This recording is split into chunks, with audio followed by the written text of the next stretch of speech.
Hi, HRN listeners. We're celebrating our 15th anniversary, and we have a really fun campaign and an ask for you. This 15th anniversary tour is aiming to bring you closer to unique food and music experiences in some of the most exciting cities in America.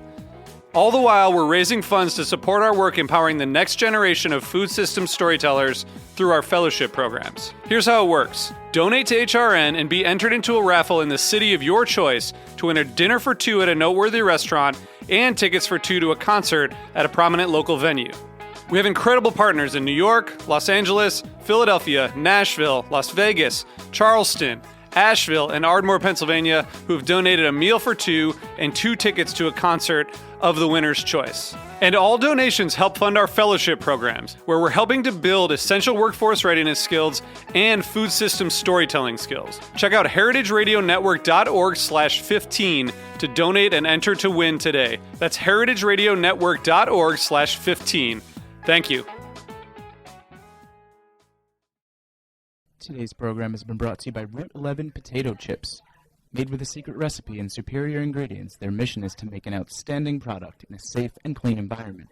For more information, visit www.rt11.com. You're listening to Heritage Radio Network, broadcasting live from Bushwick, Brooklyn. If you like this program, visit heritageradionetwork.org for thousands more.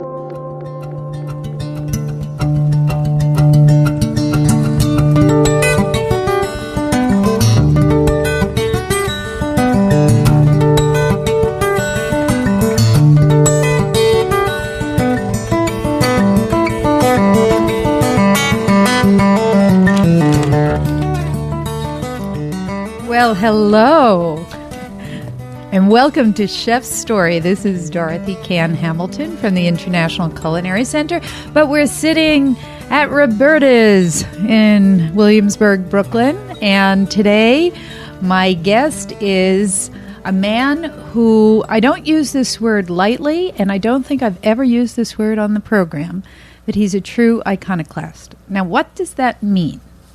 Iconoclast is not icon.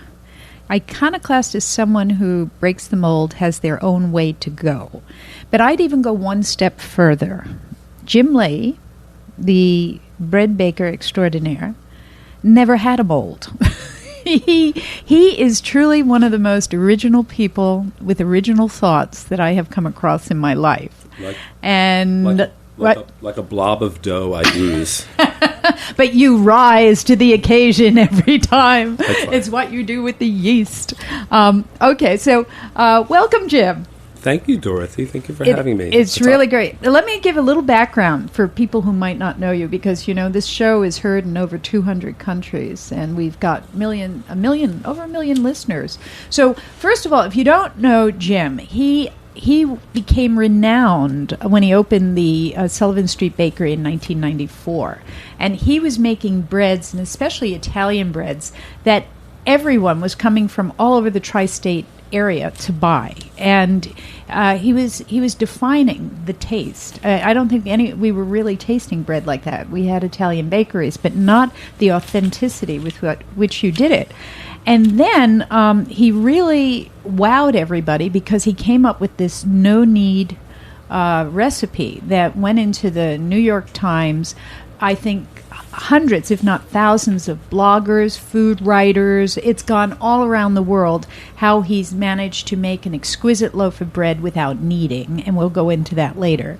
But after Sullivan Street Bakery, he opened a restaurant, a pizza restaurant, because bread and pizza go together, in Chelsea, which he has now, and a small bakery next door. Run and get your bread there. And 2 books. I have done this recipe. It is foolproof and fail-proof, the no-knead recipe. If you want it, there's a book, My Bread, and we're very lucky because he's now done my pizza, and I can't wait for that. The easy, no-knead way to make spectacular pizza at home. All right, so that's who I've got sitting here, and I can't wait to get into it. Hi, Jim. Hi, Dorothy. How are you? I am good. I'm so excited to have you here. I don't know if I have anything else to say after an intro like that. Well, I think wait till I get to my questions, honey. If I'm going to be iconoclastic, I should probably say nothing.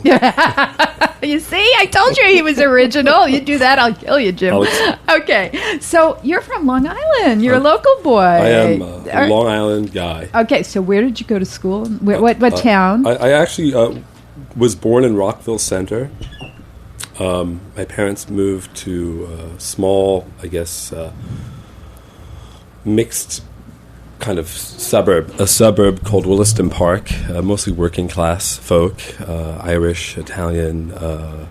There's also next to it, we eventually moved to a town called Mineola, right next door, which actually had a very large Portuguese population. So maybe did those food influences influence you? I think indirectly, yeah. I mean, my Italian neighbors, the Gintas, which is an abbreviation for some other name, used to cook rabbit and lasagna. And they gave you some? I probably may have tasted something when I was a little kid. I don't remember.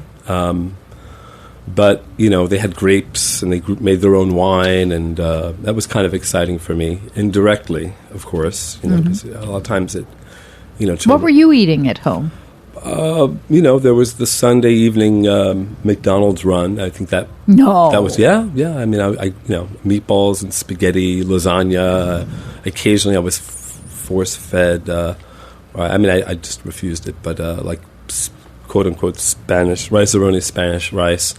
But I'd say not terribly creative or exciting. Your typical American fare. Yeah, very, very, very typical. And then I think, but I did like cooking hamburgers. I mean, did you like to cook since you were a kid? Obsessed with making meatballs and hamburgers. So yeah, there's definitely some weird issues going on. It's the patty cake. That's where the hand movement there into the maybe. bread. Yeah. Although, so when did you? So what kind of student were you? I was, as a student, a horrid student. Were you naughty in school? I was very disruptive and confrontational. And as far as the feedback I got punished a lot. I spent a lot of time in detention. What school did you go to? I went first to a school called Center Street, where I had my first social meltdown, and then I went to a larger school called Jackson Avenue, where I definitely was like the outsider from the moment that I entered the school, and then eventually went to a Catholic high school for a short spell. That's where detention comes in. Whenever anyone says detention, I think Catholic school. No, I was in both. Both. They had detention in both. Yeah, I was in both. Right. I'm trying to think of that. And then I ended up going to my local Mineola High School. Mm-hmm. I bounced around to like 4 or 5 different schools. Mm-hmm. It was interesting. All right. So when you were 15, what were you dreaming of being? Probably a rock star. I think like all kids at that point want. So, who was your favorite band back then? Ridiculous progressive rock. Everything from Peter Gabriel to Yes to Genesis to all that. Okay, all right, we're getting the picture here. I was into probably younger. I was into painting. I was into painting denim jackets for people. I was really good at that. Yeah. So, like Led Zeppelin album covers and. So you went to School of Visual Arts. Yeah. But was that right after high school? I had a health crisis when I was 16 or 17 years old. I started biting my tongue uncontrollably to the point where my mouth would bleed. Is that a thing people do, or were you the only one in the world doing that? When they're stoned and hungry, yeah. No, just kidding. No, I actually had a virus attacked my hypoglossal nerve, which is the motor nerve that controls part of the tongue, my left side.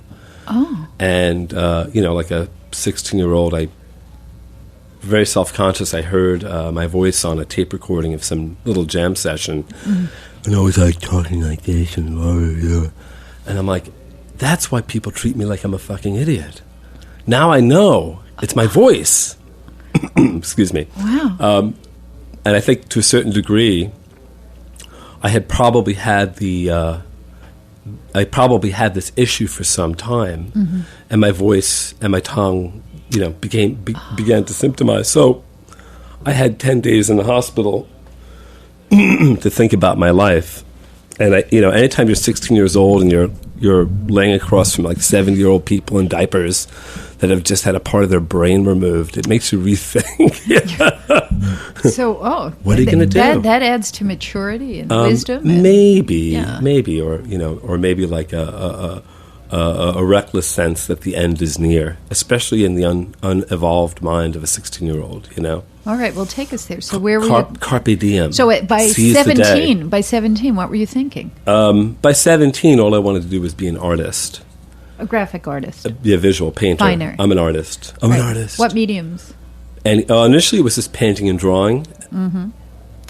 And then? But then as I began to realize, the whole, in the late 80s, up until the first really big art crash, around 1990, if you remember, Soho used to have 456 art galleries from Broadway westward. And most of those galleries had migrated there in the previous 5 years from the East Village. And at that point in time, too, there were a couple of really cool galleries Harris, but even in Williamsburg. Oh, really? Yeah. It was actually an interesting thing, but it never really took root.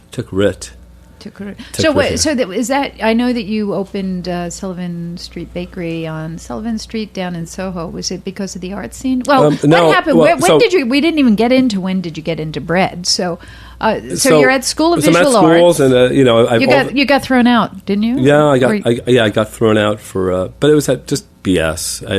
I think I had grown tired of going there, and I'd actually, again, in keeping with my academic history, I bounced back between SVA and Stony Brook University, and then periods of not going to school for a 6 or 7 year period.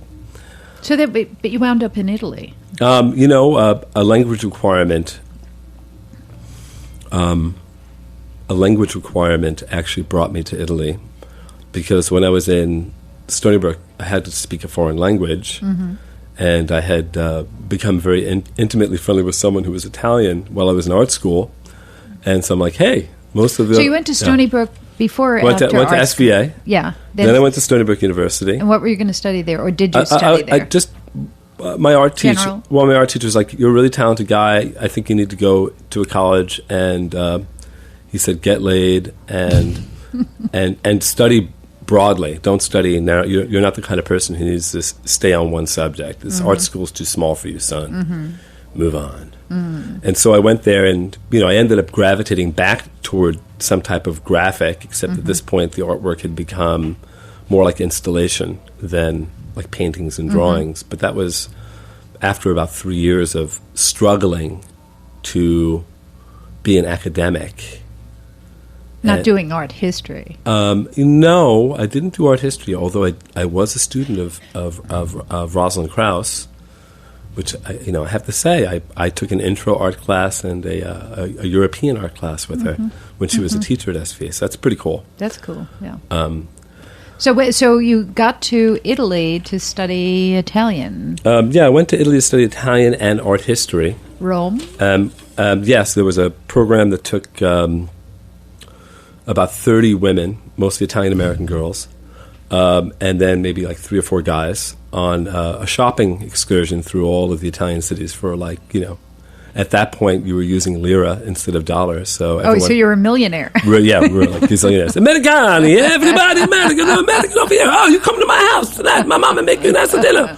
It was what you expect when you go to Italy, and also, what I saw, really, as an American who grew up in an Italian-American kind of neighborhood, and also, I have family in Brooklyn, and, you get the story. The expectations that I had of what Italians were like and what they really were like in 1986, say on my first trip, was a complete mindfuck. And it was a good mindfuck because I saw the remnants of ancient civil society. It's this very rehearsed and very practiced way of social decorum, if you will, politeness, manners, dress, sense of self-respect, moment for rest, a small walk, a smoke, a glass of wine. A civilized life. It's civil society. I mean, there's still kind of wacko, and there's still mental illness, and there's still all the same issues that our culture suffers or experiences. I don't want to say suffers from because, but experiences. But it was a complete revelation. So is that where you got your bread epiphany? Well, inside that civil society, you have the practice of making food. And, for me, the bonding moment between mother and child, my mom would let me help make food, and sometimes I would prepare food. And then also seeing, going to a cafeteria and eating food that was better than anything I'd ever eaten in the United States. Ever. And actually, I would even say better than most of the food in most of the restaurants in New York City in just talking. But I would say on par with some of the best eats I've ever eaten. Not special, not fancy, but just really well made by these three women in their 60s. In a cafeteria? In a cafeteria, obviously owned and run by the Vatican. Oh, it was a cafeteria in the Vatican? No, it's like the Vatican owns all these buildings that are like pensione for like student groups that come in. And vis-a-vis Fordham University, which we were kind of partnered with, Stony Brook University, that is, we were brought there, I guess, I don't know. For student digs while you were student there. digs, but the food was pretty... Okay, well, we're gonna take a stop here. We're going to take a break. When we come back, we're going to hear about your food experiences in Italy. Okay.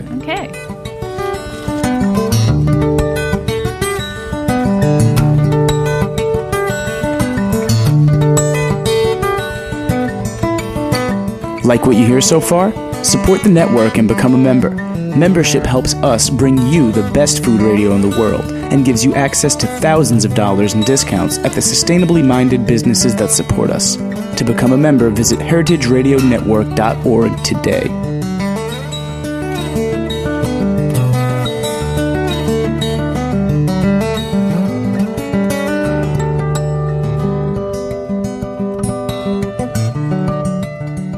The following program has been brought to you by Route 11 Potato Chips.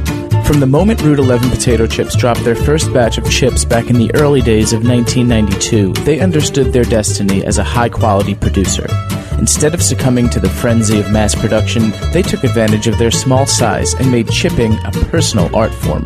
The payoff was immediate: an incredible potato chip. With a secret recipe and superior ingredients, their mission is to make an outstanding product in a safe and clean environment. In this world of uncertainty that we live in, Route 11 Potato Chips believes comfort food should be just that. Know where your food comes from. For more information, visit rt11.com. Hi, welcome back to Chef Story. Jim and I are just having great time in here.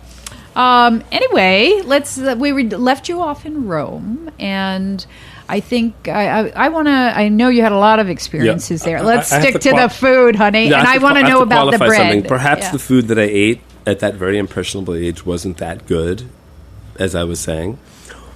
But for my young... So this is revisionist history, right? Well, but maybe it was. I can't remember. I'm so far away from it. Right. But definitely the culture of the food, the values in the culture affected me because, I would go to a market and someone would hand me a tomato to taste, a whole tomato, not a slice of a tomato, but a tomato, and say, probably because I was an American, I had dollars or had mucho lira. They wanted your... They were like, signore, assaggi, taste this. And I ate a tomato, and it was like eating a peach for me. It was like eating something delicious. And, of course, I ate peaches like I never ate before, or grapes, or, saw new ways to see and taste pizza other than what my experience up until that age had allowed me to do. Now, of course, fast forward 30 years or 25 years, where everyone's educated, everyone's knowledgeable, everyone's a food expert, everyone's traveled everywhere. It's kind of an interesting shift of paradigm. Is it more challenging to work in this environment because to make different or more delicious food, you've got a lot more competition or a lot more? There's a lot more levels of excellence out there to exceed. Yeah, I think that just like reality TV shows on food, where the bar is being continuously raised, I think culturally our society is going through its own struggle for whatever identity, regional or national. Mm-hmm. There's the national cuisine debate, i.e., hamburgers and slices of pizza. No, wait. Let's get to bread. Are there regional breads here in the United States? Is there regional agriculture for wheat?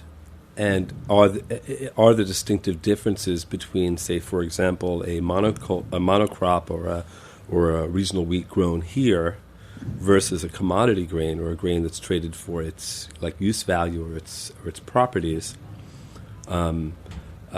That's really the debate of whether there's a regional bread or not. I mean, when we kind of refer back to European baking traditions and we look at Europe, in as much as table manners and the ritual of dining is something that is wholly European. Asians have table manners. Well, no, I'm not talking about that, but I'm saying that the concept of sitting at a table, having plates, having silverware, having forks, having knives. I read a little book recently called The Meal, and it looks back at art, and looks back at art from antiquity, pan-cultural, as the evolution of how we came to have the table and the plate.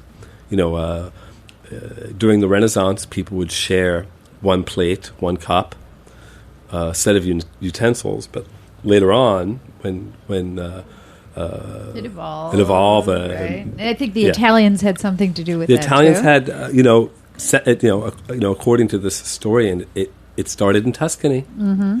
which is a kind of cool thing. Cesare Casella would thank you for that. He probably would.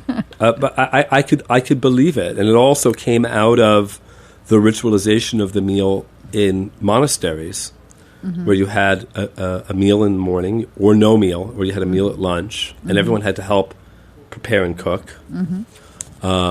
All right, wait. Anyway, we're not going to go off on this. We're going way off. Yeah, because everybody wants to know how you got your inspiration. Okay. How did you start learning about bread? Because the way you think about it, I think, is differently than, I want to get in that brain of yours. I think of it as a living blob. So whether it's a little blob or a big blob or a giant blob, it's a kind of a living colony that has its influences and factors, So when did you first encounter the blob?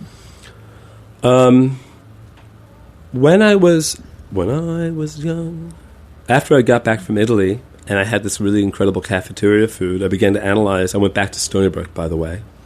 Mm-hmm. I began to become proselytize. I bought myself a little mocha so I could start making myself a cup of espresso, or in the morning, maybe 3 or 4 mochas, and then maybe in the afternoon after my siesta, because I also like that too. I thought that was very civilized.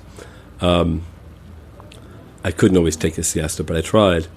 But when I came back, I began to question and look at the food that I was being served at by this large company that the university had contracted out to provide food service. Yeah. In quotation marks. And I became really angry. And so what do you do when you're angry? You do something. You buy a book. You buy a book. You buy a book and you read it. So I bought a cookbook. Which book?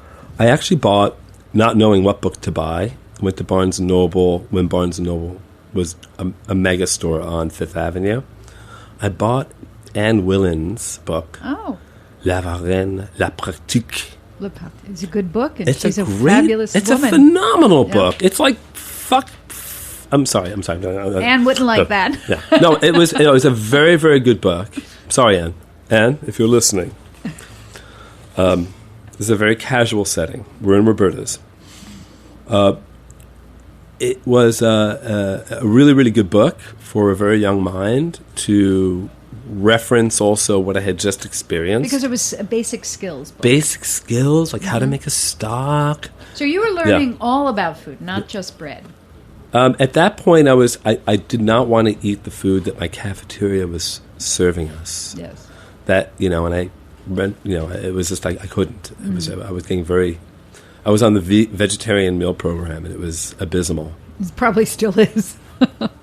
Tater tots. Yeah. Tater tots. Oh, gosh. Tater all tots. right. Yeah. Okay, so now, did you learn your bread technique from La Pratique? Well, I ended up wanting to bake some bread one day. Because I also had established an addiction to this substance called Nutella. Oh, right. That's another European gift. 80s. Nutella, Nutella in Italy in the 80s is sort of like Hershey's. Plaid in Williamsburg in the early 2000s or something. Yeah, it's just, it was very, very hip. It was very in. Everyone ate Nutella. All of the kids did, but you had to have it on that crusty bread. Yeah. And those, in Rome, and that's where I was. So it was like these very large, round loaves with a very dark crust and a really open, kind of very waxy-looking crumb. And so the only book, I had that book, so I plowed through that chapter and did everything and every recipe that was there. I think including croissants, and with a pretty good degree of success.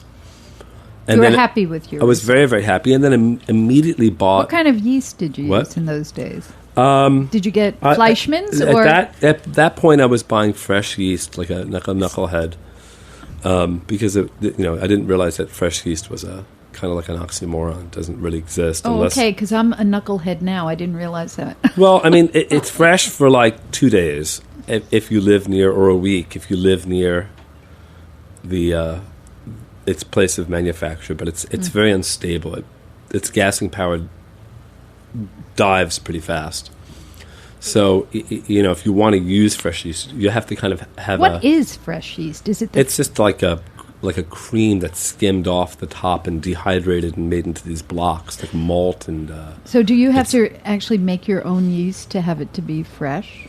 No, because the lab yeast that we buy as fresh yeast or dried yeast is a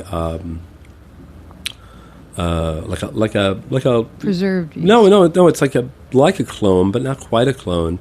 It's not really capable of sustaining itself. It just kind of gets ill and dies. Does fresh yeast make a bread better? I think again, when it comes to using yeast, obviously the fresher and more viable the inoculant is, the better or more predictable your result. But obviously, if you have a little block of yeast and it's been sitting in your refrigerator half open for like a month or something, it's probably going to make your bread taste a little funk. I don't do this, so I don't know. I can honestly say that. All right, so we'll get now. Yeah. I'm getting off. My practice, my practice is different. Whenever I notice my knucklehead tendency, no, but it's not knucklehead because it's also, again, it's like growing up eating McDonald's. It's only what you know. Exactly. So that could actually be the new slogan for McDonald's. It's only what you know. All right. So you learned. It's only what you don't know. All right. McDonald's getting too many plugs here. I know. I'm sorry. Sorry. No. So when you started making your own bread and it was better than anything you tasted in the United States, did you have a mentor of any sort? Did you go anywhere to learn more about bread baking? No, I didn't. You just did it yourself. I just started doing it, and I kept, remember that movie, the Spielberg movie, Close Encounters? Yes. And there's like the Richard Dreyfuss character, and he's making this sculpture, like in his head. I became obsessed. I kept trying to make this certain style of bread that somehow I felt some sort of thing with. But, I also began to experiment and just try different things out as well. So, were you scientific about it? Somewhat. Weighing things to a fault and then switching immediately over to the metric system. I've been metric for... Isn't that rare for an artist to be so precise like that? Not if you want a predictable second thing. I mean, there is cooking. When you're just cooking for someone, I'm not going to weigh out the salt that I put on the steak for Dorothy when you come over. But I always think artists, and especially fine art, very instinctual and kind of go with the flow. And pastry people and bread people are very precise. And it seems like you have both sides of the brain there. The problem is I can't sell you the work of a lot of kind of decisions and effort. And knowledge or practice. I can't sell you that thing if I don't know how to replicate it. Yeah, rein it in. Yeah. Otherwise, it's like, well, maybe today I'll, bread will come out at like 2, and the customer. I mean, because I'm also as a business guy, the customer doesn't like that. So it was trial and error, trial and error. Did you buy a lot of books? I bought actually Carol Field's book, The Italian Baker. Right. Love that book. What a She's brilliant book. She's from San Francisco, right? Yeah. So was there a lot of sourdough in there? No, but... Or Italian? She's a beautiful writer, and I think she really had a keen eye for her observations about the things she saw, because I ended up, when I went back to Italy in later years to do, like, quote-unquote research, I used her book, and I went to Terni, and I went to... Genzano, and I tried to kind of follow a lot of her. I mean, I didn't make it to any specific bakeries or towns in Sicily, but I think it was her observation that influenced me. So when I began to see what she saw. Your life is an experience is like putting a puzzle together, and sometimes we're really, really fortunate to see things. That kind of link together and form a sentence or form an idea. In this case, without realizing, I became obsessed with this process, and I got to see it in several different countries. I also had a stint, I think shortly after my tongue issue, when I was 16, of working as a bagel baker. My favorite. I baked bagels. That was my first baking job. Were they good? They were pretty nice. They were pretty tasty, yeah. They were very good. Actually, the bagel bakery is still there. Is it the old water bagel, or is it was the chewy? It was a water bagel. Mammoth chewy thing. Yeah, it was a water bagel on a. We boiled all the bagels in a cauldron. We set the bagels up on these 2x4s that were lined with a belt, basically like a belt. Fabric belt, totally would not pass Department of Agriculture or Department of... Yeah, I mean, my first task, just to give you an idea of how gnarly it was. I can tell you a story. Well, my first task when I would come into the bakery was to clean out all the cockroaches. Let's not go there. Let's not go there. From the bagel machines.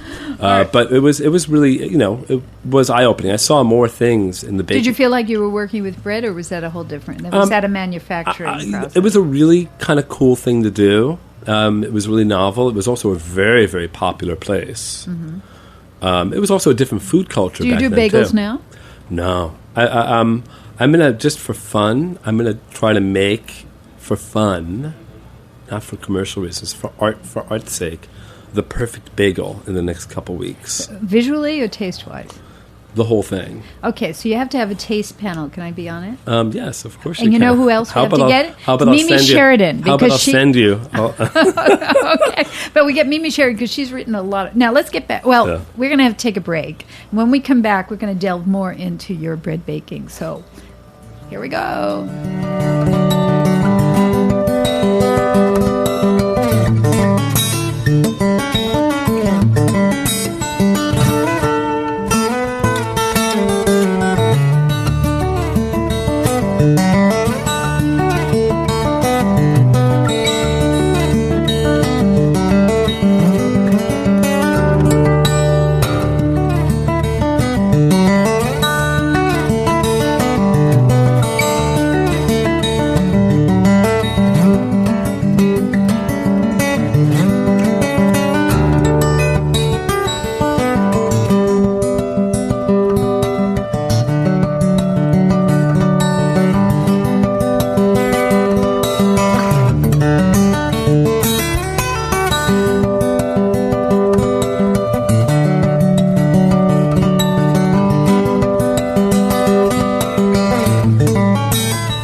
Well, welcome back. Whoa. That was Andrew White, my friend from Cape Breton, Nova Scotia.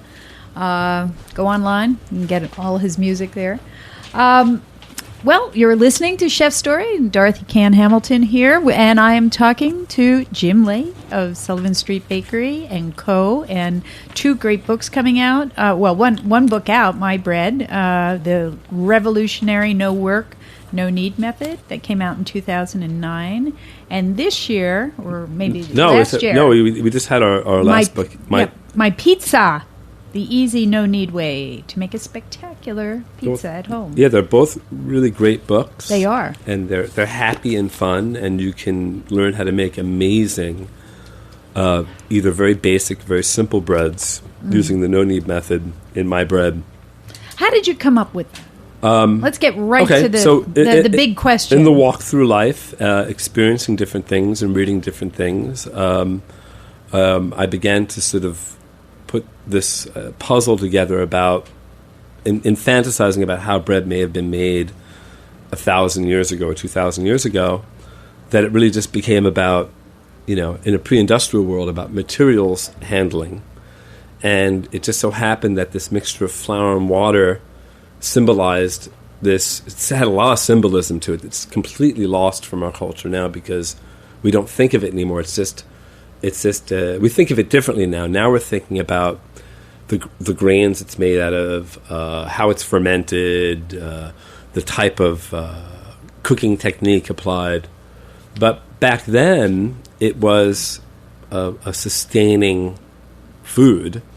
It was also part of, it's forever been in this culture of subsidy from the time of the ancient Romans till, even to this day in Italy, in the culture of the Italian, they don't think that bread should cost more than a certain amount per euro. They're not going to pay more than €1 per kilo of bread. It's an insult, and to a certain degree, that's kind of killing the baking industry there.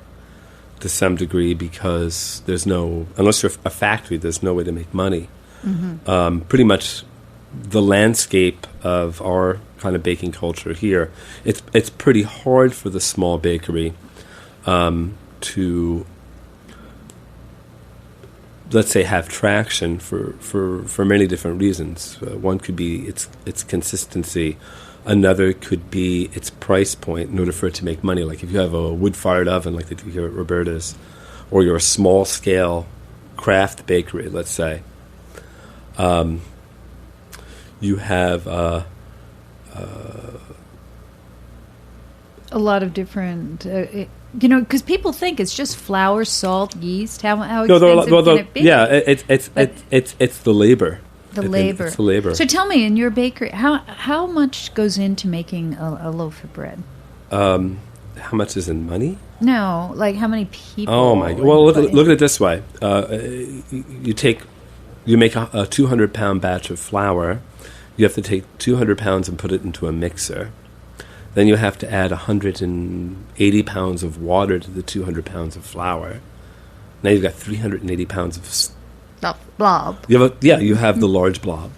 You inoculate it with some stuff, right? That's the yeast. The yeast, which is not fresh. Or the sourdough. I'd say the starter, the biga, the sourdough mother, I think is the way to go. Mm-hmm. And then you inoculate it, and then you've got to remove it from the bowl, give it some degree of structure or not.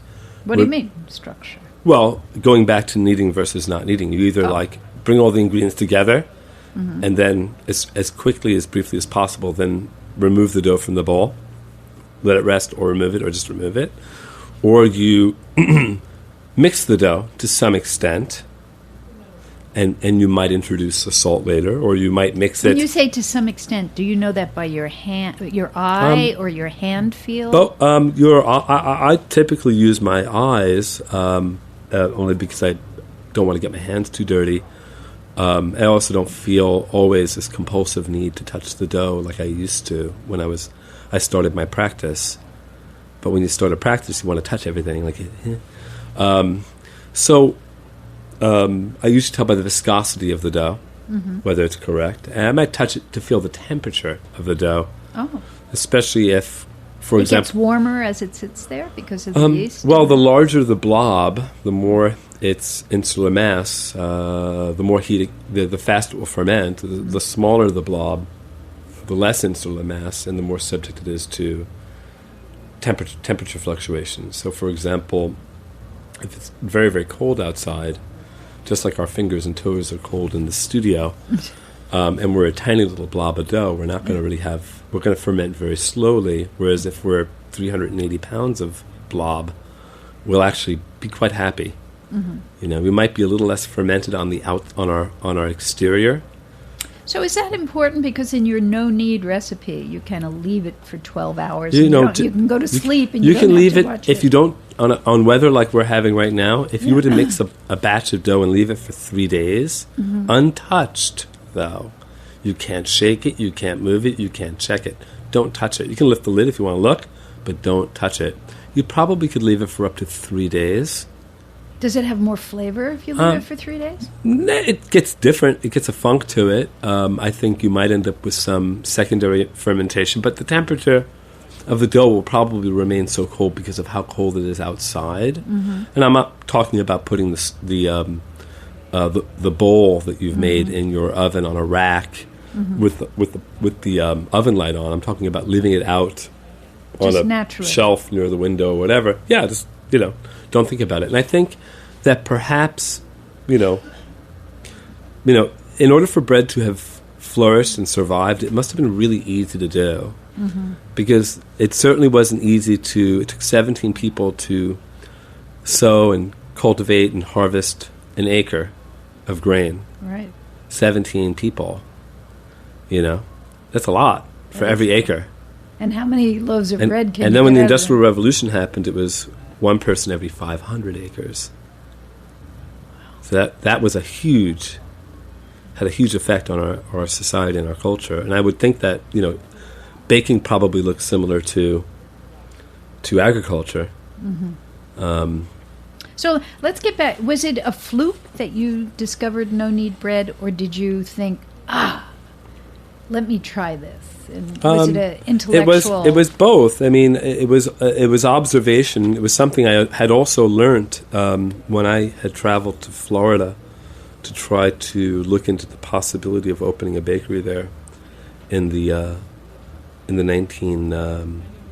early 90s. I was still living in Williamsburg.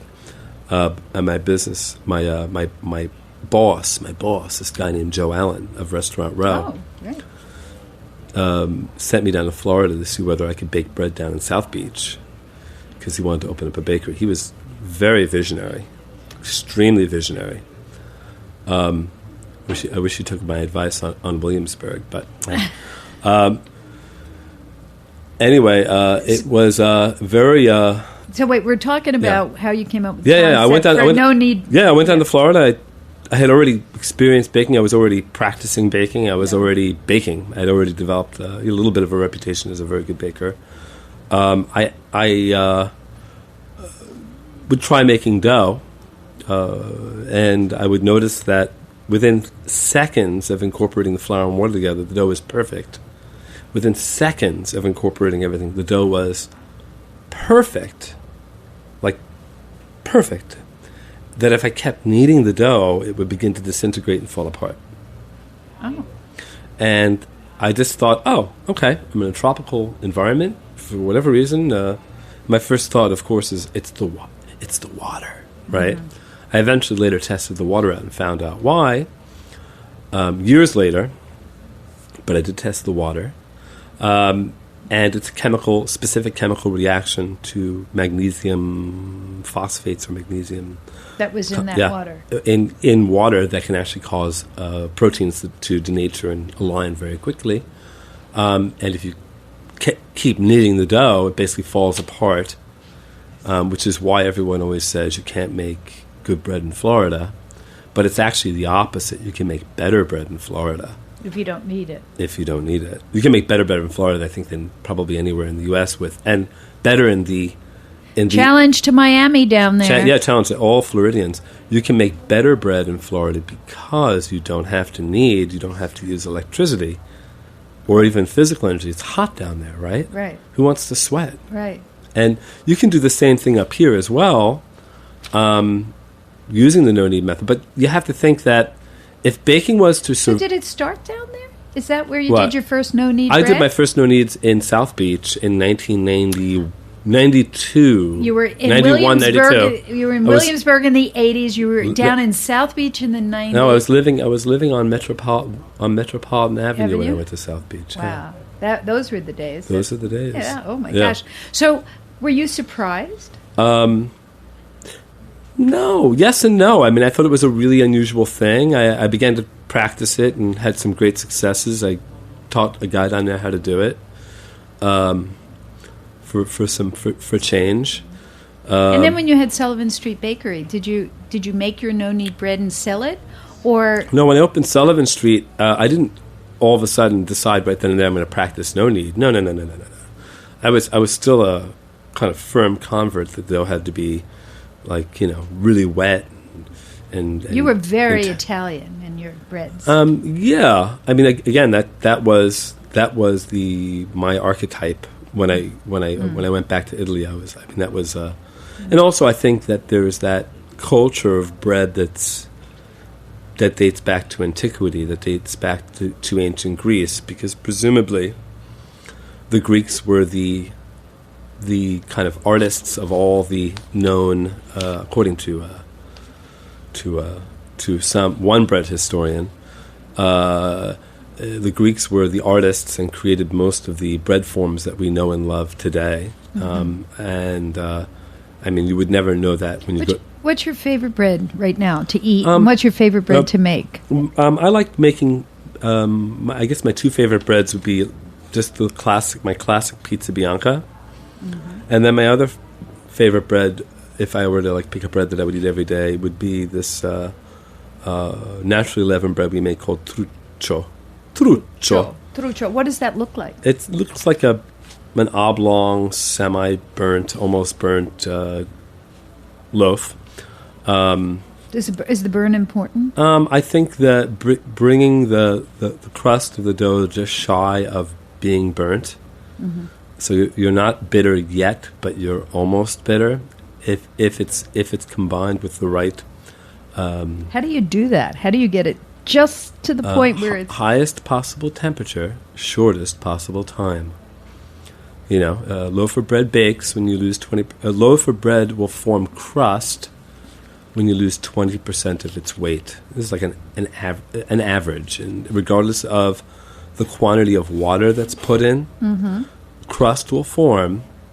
I mean, to a degree, crust will form when you lose 20% of your water weight. So if I have 1,000 grams of dough going into the oven, I could safely pull it out when it's at 800 grams and know that if I let it cool slowly, a beautiful crust will form on the outside. If I pull it out when it's 900 grams, it's going to be kind of all bumpy and mushy and wet. If I pull it out when it's 750 grams, let's say, it's going to be one of those crusts that, that... You don't have a scale in the oven to know when it reaches that point. No, but there are certain predictable times and timings. There are certain things that you look at as a baker to see. What's your favorite oven to work with? Is it wood burning or is it... I don't have a favorite oven. Any oven that I'm working on at the moment has to be my favorite oven. So you were just in Turkmenistan. Yeah, I was just making turkeys for the American ambassador for Thanksgiving. What kind of oven did you have to work? I had Soviet-era electric deck ovens. Everything there is electric. The entire kitchen I was working in, a large catering kitchen, was electric. How'd your bread turn out? Bread turned out great. I mean, it was we did no knead whole wheat bread. I brought whole wheat flour from the U.S. of A. because whole wheat in Turkmenistan is extremely scarce, of extremely questionable quality, and extremely expensive. Actually, you just can't find whole wheat flour there, period.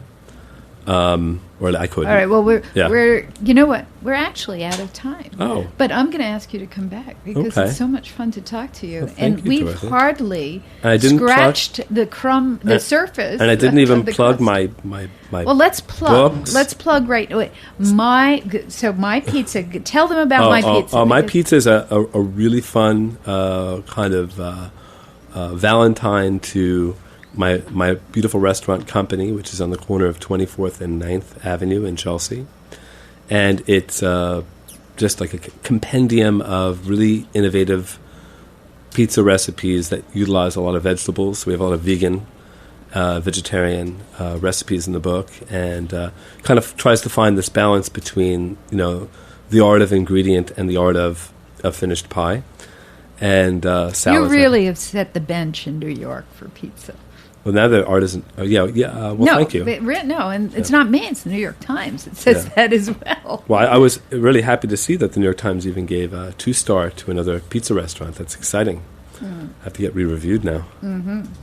Hear that? Hear that? New York Times? Hear that, okay. Wells? So we've got, if you're not, or if you are in New York and you haven't been to Co., you have to go. If you're coming to New York, you have to go. Yeah, and we have a one more plug. beautiful little craft bakery 2 doors away from Co., a little Sullivan Street bakery. Where you do the torchon? We do some fresh batches of bread there several times a day. And then, of course, my bread, my pizza. And I am working right now on a new book. Oh, what's that? Sullivan Street Bakery book, which is going to be a little bit more on technical side. Oh, that's going to be great. Yeah. All right. In metrics, the whole book. Well, I hope we're going to see you at the school teaching. So. Yeah, I would be honored. Be honored. Okay, well, Jim. Dorothy, thank you. Thank you. Well, thank you. See you next time.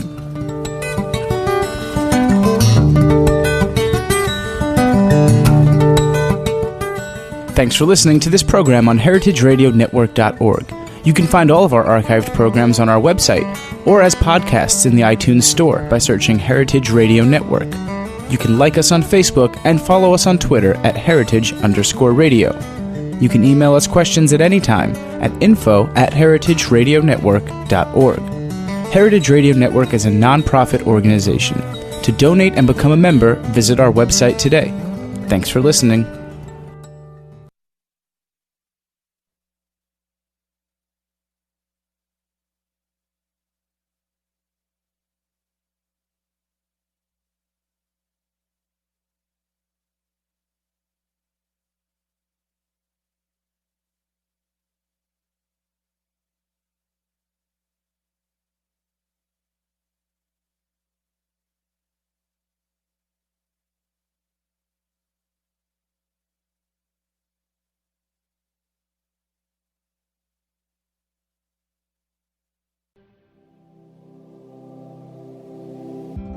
Hey there, I'm Lee Ullman here with some big news from the National Young Farmers Coalition. We're partnering with Heritage Radio Network on a special season of The Farm Report. It's all about what's happening with the Farm Bill and how it impacts farmers and eaters. I am growing diversified vegetables on land that's been in our family for 150 years. And so with the pandemic, gentrification, property values going up, we had to sell the land and we lost it. Join us as we uncover the untold stories behind this massive piece of legislation that shapes how we grow our food, what we eat, and so much more. The problems we have had, those are things that come from earlier Farm Bill and USDA policy, right? Like Earl Butts, get big or get out. It's my responsibility to know not only what I'm eating, but then like how that all came to be. And realize wow, this piece of legislation, all this money, it's technically something that I support as a taxpayer. While Congress debates the next Farm Bill, this is not just an invitation to listen. It's a call to action. Be part of the conversation. Subscribe to the Farm Report on Heritage Radio Network, wherever you listen to podcasts.